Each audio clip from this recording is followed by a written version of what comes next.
What if I told you the perfectly hooked minnow, the one you were probably taught to rig, is the exact reason you're not getting bites?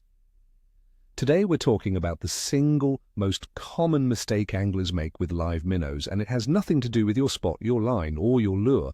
It's a subtle detail that makes your bait look like a trap to every smart fish in the lake, and I guarantee once you see it, you'll never look at your bait bucket the same way again. Think about how you hook your minnows. Through the lips? Through the back? Let me know in the comments, and let's find out if you've been making this critical error. For years, maybe even decades, we've all been taught one primary rule. Secure the bait. Don't let it get stolen. Hook it through both lips from the bottom up, or run the hook deep through the muscle in its back. The logic is sound, right? You don't want to make a cast and watch your 50-cent minnow fly off into the weeds. This idea gets passed down from grandpa to dad to us. It becomes pure muscle memory. You don't even think about it. But here's the problem. In our obsession with not losing bait, we've completely forgotten what makes live bait so deadly effective in the first place. We're sacrificing the magic for the sake of security. Let's set a familiar scene. It's early morning, the water is calm, you reach into your minnow bucket, grab a lively one, and hook it perfectly. Right through the bottom jaw and out the top nostril. It's on there good and solid, you make a beautiful cast, your bobber sits up perfectly, and the minnow starts to swim. You have all the confidence in the world. You're presenting a natural, live bait that fish can't resist. But an hour goes by, then another. And nothing happens. Your perfect bait is being completely ignored. You start to question everything. The spot, the depth, the weather. But the real problem is hanging right under your float. Now let's talk about the mistake itself. The mistake is prioritizing durability over natural action. That rock-solid double-lip hook set is the problem. When you pin a minnow's mouth shut, or run a hook so securely through its back that it can barely move, you create what I call a robot minnow. It might be alive, it might be swimming, but it's not acting like a natural, panicked baitfish. It moves stiffly. It swims in a straight, predictable line. It looks less like a wounded meal and more like a tiny swimming machine. And predator fish are extremely good at spotting things that are just a little bit off. They didn't get big by being stupid. Think about it from the fish's point of view. A big walleye or a hungry bass is an opportunistic predator. It's constantly scanning for an easy meal. What does an easy meal look like? It looks like a baitfish that is injured, disoriented, or struggling. It's the one that flutters erratically, the one that can't keep up with the school, the one that sends out vibrations of panic and distress. This is the dinner bell. A healthy, strong minnow swimming in a perfectly straight line doesn't trigger that same primal feeding response. In fact, it might even signal that something is wrong, that there's a hook and a line attached. It's unnatural. So let's break down that classic secure method. When you hook a minnow up through the bottom jaw and out the top, you're essentially wiring its mouth shut. This severely restricts its ability to breathe naturally by taking in water through its mouth and passing it over its gills. The minnow tires out incredibly fast. It can't panic properly. It becomes a zombie. It might stay on the hook for 20 casts, which feels efficient, but for all 20 of those casts, you're presenting a bait that looks fake. You're basically fishing with a very expensive, very ineffective lure. It's alive, but it's not lively, and that's a huge difference.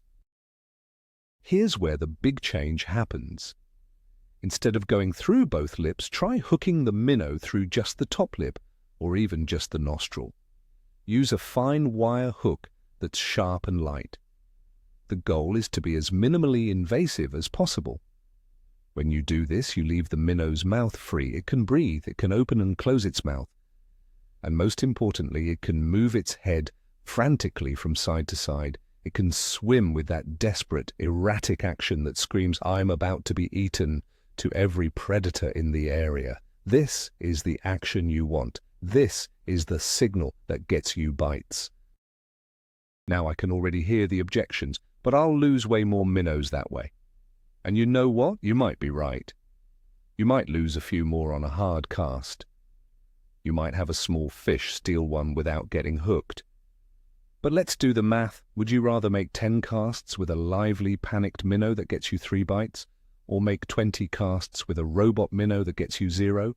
The goal isn't to save bait. The goal is to catch fish. You have to be willing to trade a little bit of bait security for a massive increase in presentation quality. It's a trade-off that will pay off every single time. I remember a day fishing a crystal-clear lake for smallmouth bass. I could see the fish and the bait. I was using the old, secure lip hook method. I watched bass after bass swim right up to my minnow, stare at it for a second, and then turn away in complete disinterest. It was infuriating. My buddy, an old-timer, just laughed. He told me to hook it his way, just through the top lip. I made the switch, cast to the same spot, and the very next bass that came by inhaled it without a second of hesitation. Seeing it with my own eyes was the moment it all clicked. The proof was right there in the water. This principle applies just as much to hooking a minnow in the back. The common method is to plunge the hook deep into the meaty part of the back behind the dorsal fin. Again, the logic is security, but if you go too deep, you hit the minnow's spine. You paralyze its entire back half. The minnow can't swim properly, it just hangs there, dragged around by its head. It's another version of the robot minnow, completely devoid of that natural, struggling action. It might twitch a little, but it's not sending out those critical eat-me signals. You've traded action for a false sense of security. So, what's the right way to hook a minnow in the back? This is perfect for when you're fishing under a bobber or ice fishing, where you want the minnow to struggle in one place. The key is to go shallow. You want to slide the hook just under the skin, right behind the dorsal fin, but well above the dark lateral line. You should not be hitting any deep muscle or bone. When you do this correctly, the minnow has full range of motion. It will constantly try to swim down and away, fighting against the float. This creates a constant visible struggle that is absolutely irresistible to crappie, perch, or walleye. Think of the difference in vibration. A minnow hooked too deeply in the back sends out weak, pathetic signals, but a minnow hooked shallowly and correctly thrashes and struggles. It sends out powerful, rhythmic vibrations through the water. Fish feel this with their lateral line from a long way away. It's like a distress beacon. They hone in on that signal because it tells them there's a guaranteed meal waiting for them. You're not just presenting a visual bait, you're presenting an auditory one as well, and that's a game changer, especially in stained water or low light conditions. You're calling the fish in. So now you have two superior methods. For casting and retrieving or slow trolling, the light top lip hook is king. It allows the minnow to swim forward with the most natural, frantic action. For stationary presentations like under a slip bobber or a tip-up, the shallow dorsal hook is the winner. It creates that vertical struggle that draws fish in from a distance. The key is to match the hooking method to your fishing style, but in both cases the guiding principle is the same. Free the minnow, let it act like a real terrified baitfish, not a piece of hardware. Let's also talk about hook size and type. This is another part of the equation. Using a big, heavy hook is just another way to kill the action. It weighs the minnow down and impedes its movement. Always opt for the smallest, lightest wire hook you can get away with for your target species. A number 4 or number 6 fine wire octopus or Aberdeen hook is often perfect. The lighter the hook, the less the minnow feels it, and the more naturally it will behave. It's a small detail, but all these small details add up to a huge difference in your catch rate. Imagine you're a big pike sitting in a weed bed. 2 minnows swim by. One is hooked through both lips, swimming in a steady, straight line, almost like it's on rails. It looks okay. But then another one comes by. This one is hooked just through the nostril. Its head is jerking side to side. It's fluttering and struggling. Its mouth is opening and closing. It looks panicked and weak.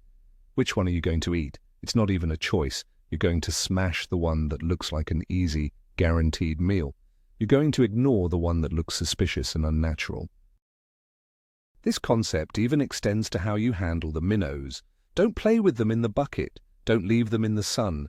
Keep them in cool, well-aerated water. A healthy, lively minnow will give you a much better, more frantic action when you hook it correctly. A half-dead, lethargic minnow won't do you any good, no matter how perfectly you hook it. The whole system, from the bait shop to the hook set, is about preserving and enhancing that natural, vulnerable action. You are the director of a small underwater drama, and your goal is to make your star actor as convincing as possible. And don't just take my word for it. Test this yourself. Next time you're out, especially if the bite is slow, rig up 2 rods. On one, use your old secure method. Hook that minnow so it's not going anywhere. On the second rod, use the light wire hook and just barely nick it through the top lip or shallow in the back. Fish them side by side. I am willing to bet that the rod with the freely struggling minnow will get bit at least 3 times as often as the one with the robot minnow. The results will speak for themselves, and you'll become a convert for life. This isn't some secret, complicated technique. It's actually a simplification. It's about unlearning a habit that we were taught for the wrong reasons. We were taught to fish from a human perspective of don't lose gear. We need to start fishing from the fish's perspective of what looks like food. When you make that mental shift, a lot of things in fishing start to make more sense. You stop trying to force the issue and start trying to create a natural, irresistible opportunity. It's a more thoughtful and ultimately more effective way to approach live bait fishing. This applies to all kinds of live bait, not just minnows. Think about leeches. Hooking a leech right through the center of its sucker immobilizes it, but hooking it just through the very end allows it to stretch and ribbon through the water. Same thing with night crawlers. A big gob of crawler on a hook is less effective than one that is hooked once, allowing both ends to wiggle and writhe. The principle is universal. Life and action are what trigger strikes. Anything you do that reduces that natural action is a mistake, no matter how secure it makes the bait feel on your hook. Think about the confidence this gives you. When you know your bait is down there acting as perfectly as it possibly can, you can fish with much more focus. You're no longer second-guessing your presentation. You know that if a fish is nearby, it's going to be interested. You can focus on finding the right spots and detecting the subtle bites. Your confidence in your bait is half the battle, and knowing you've maximized its potential is a huge mental advantage on the water. You're no longer just hoping for a bite. You're expecting one because you've done everything right. Another small tip for lip hooking: try hooking from the top down instead of the bottom up. If you just nick the top lip or nostril from above, gravity and the water pressure will actually help keep the hook in place as you retrieve. It seems less secure, but it can be surprisingly resilient, all while giving the minnow that perfect, unhindered movement. It's another one of those counterintuitive things that just flat out works. It's about working with the bait's anatomy and the physics of the water, not against them. Give it a try. You might be surprised at the results. So the ultimate takeaway is this: stop strangling your bait. Let it be free. Let it be vulnerable. Let it be panicked. Your job as an angler is to present a convincing story to the fish. The story is about an easy meal. The robot minnow, hooked for maximum security, tells a story of a trap. A carefully hooked minnow allowed to move and struggle naturally tells the right story. It's the difference between a billboard and a scream for help. One gets noticed, but the other gets a reaction. And on the water, reaction is everything. Stop securing and start presenting. So there you have it.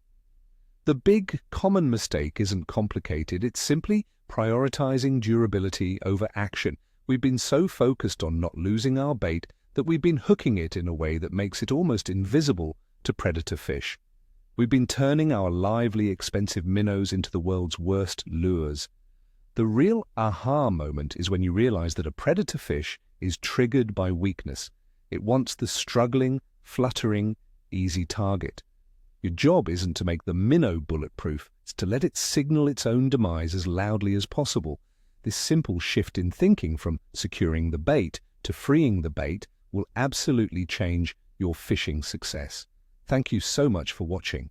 If this tip challenged what you thought you knew, or if it's something you've been doing for years, please hit that like button and subscribe for more tips that break down the why of fishing. Now I have to ask, are you guilty of making the robot minnow? And what's your absolute go-to method for hooking live bait? Let's get a discussion going in the comments below.